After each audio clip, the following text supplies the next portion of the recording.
ইয়াগতে জরা করিখা শালকিসা ইয়াগল না বসন্তি দুর্গা পূজা উনা থাঙ্গই তঙ্গো অবন কিতিংগই ন যত ক্লাবতে নগ নগ অসামাতাইনি মাংথং স্নামই তংমানি নুকজাখা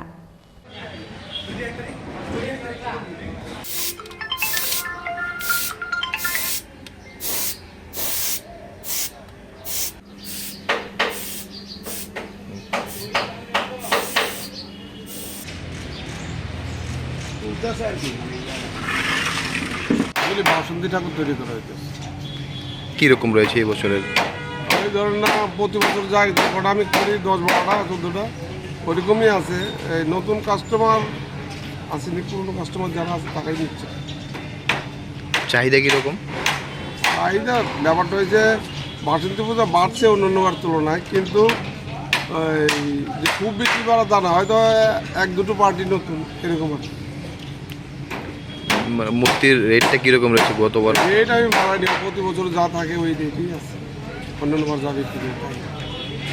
ধরেন না দুর্গা সিজনে এই ঠাকুরগুলো যেগুলো 40,000 টাকা বিক্রি হয়, এগুলো 30,000 টাকা বিক্রি করতে হয়। বাসন্তী তো কম রেটে বিক্রি হয়। তো ব্যবসা বাণিজ্য কীরকম রয়েছে? মোটামুটি খুব একটা যে ভালো বলা যাবে না, আছি মোটামুটি।